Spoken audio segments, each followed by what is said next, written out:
придет время, когда будет Пасха в середине лета. Он говорил о прославлении, о his own canonization. На этот день это был в 1903 году. И там приехал царская семья, и все православные люди от всех России приехали в Дивееву, Сарову на прославление. И так торжественный, что был как Пасха. Now I'll talk in English, it'll be easier. And this feast, which happens in the summer,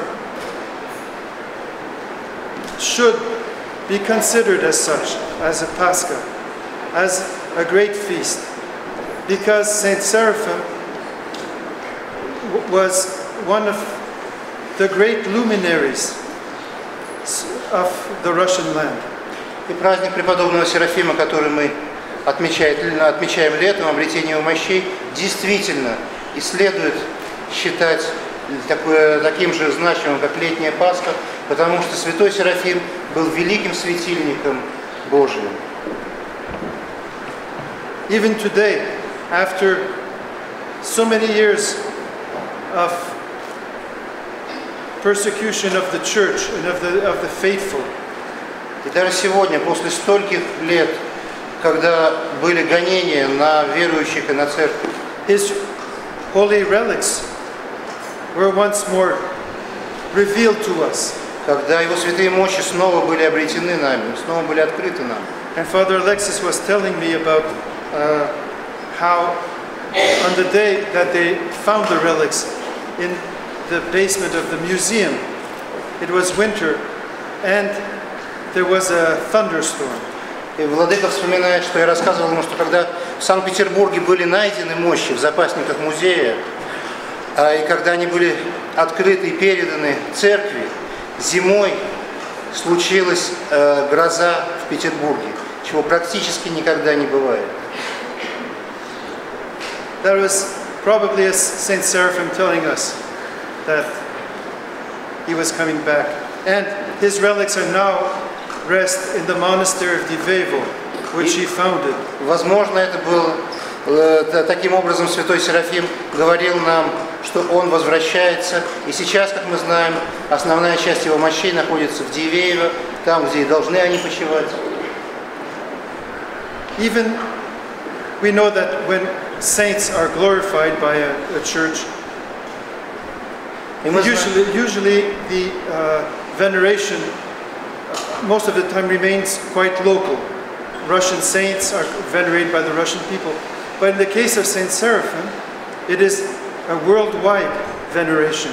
You go to Greece, you go to Middle East, you go to Holy Land, here all over America, and everywhere where the Russians were dispersed, they brought with them this love for Batushka, for Saint Seraphim. И обычно, когда прославляется какая-то местная церковь, какого-то из угодников Божьих, обычно почитание это все-таки не распространяется дальше по местной церкви. У каждой церкви свои святые, но есть такие святые, вот как преподобный Серафим, которые куда бы ни поехали, в Грецию, на Ближний Восток, на Святую Землю, везде, куда рассеялись русские, вместе с собой принесли они сеяние и почитание преподобного Серафима. И в том числе здесь, в Северной Америке. We have seen that in his life was not always very easy. And he himself was many times afflicted with disease. And he was attacked, he was left for dead, but he survived, but remained crippled.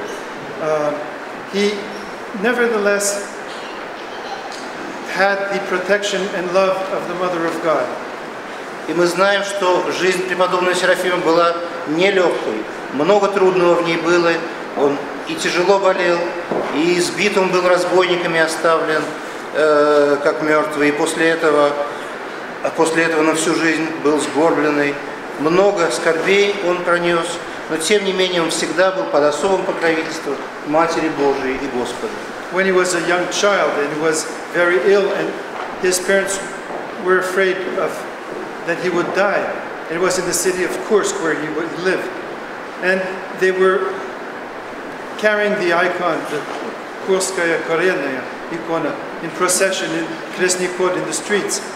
And the mother, St. Seraphim's mother, went out and asked the Batushka to bring in the icon.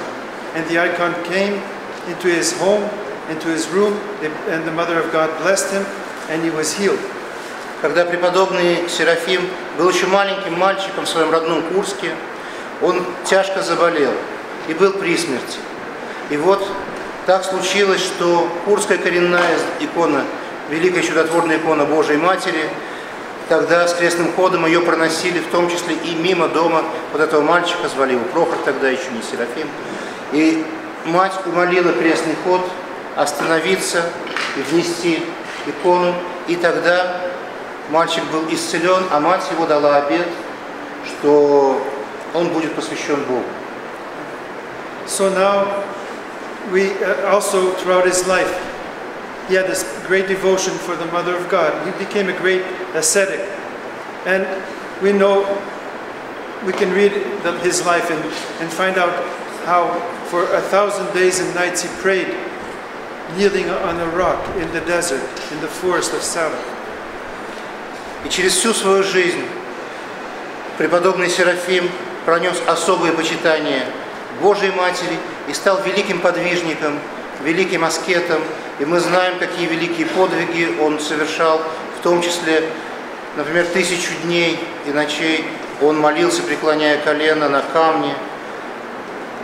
But there is one thing that he learned. He was a novice, I think, for something like 12 years before they made him a monk. He was patient. He learned patience, and especially he learned obedience. Была одна очень еще важная вещь, которую он научился, еще будучи послушником. Он долго был послушником, до пострижения в монахи, лет 12. И он научился терпению и послушанию за это время. That is an example for us. We are in a society which encourages us to self-gratification, to find the quickest way to satisfy our needs, and more and more and more. И для нас это великий урок, потому что особенно сейчас, ведь мы живем в обществе, которое учит нас самоуслаждению, удовлетворению как можно быстрому всех нужд, которые, как нам кажется, у нас есть. So we have to take example from Saint Seraphim, who was patient, and when he would have loved to remain in the forest with the bear and the animals and praying in solitude, but one day he was asked to return to the monastery, and he obeyed. He was obedient. Before everything, he obeyed God, he obeyed the church, and he returned to the monastery. And the next years of his life, until his death, he gave himself completely out of love to the people of God, who came in multitudes to see him. И научимся же от преподобного терпению и послушанию, потому что он прежде всего служил Бога и Церковь.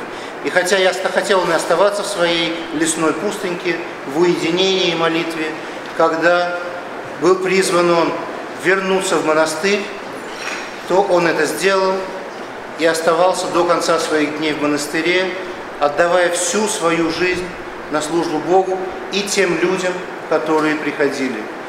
Таким образом, он проявлял послушание и Богу, и Святой Церкви. We have been blessed here in Canada to have this relic of Saint Seraphim, which was donated to the Archdiocese of Canada by the Imperial Grand Duchess Olga Alexandrovna.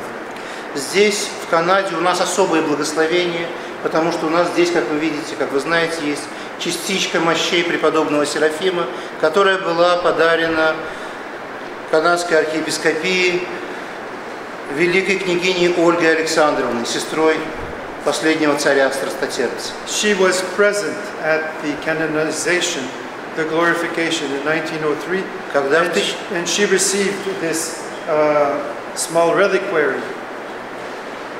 Она присутствовала в 1903 году на прославлении, на первом открытии мощей преподобного Серафима и получила вот эту маленькую частичку мощей, which she kept with her all of her life, until she passed away and she left it to Archbishop Sylvester. Которую она бережно хранила через всю свою долгую и трудную жизнь с собой и до своей смерти, когда она передала эти мощи архиепископу Сильвестру. The life of your parish has not been easy, especially in the last year, but nevertheless, know that you are protected. You have the blessing of Saint Seraphim. You have his love, and you must try to imitate his love and imitate his forgiveness. Imitate him in all ways, because he was a perfect example for struggling, for people who are struggling. Жизнь этого прихода была и остается непростой, особенно в течение вот этого года. Тем не менее, будем помнить, что мы не оставлены, что мы находимся под покровительством преподобного Серафима, вся жизнь которого – это образец подвига, борения во славу и во имя Божие. Remember that Saint Seraphim forgave to those who attacked him and left him for dead. When they were caught, they wanted to bring him to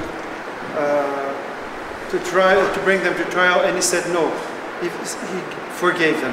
And in our own lives, we also have to learn forgiveness.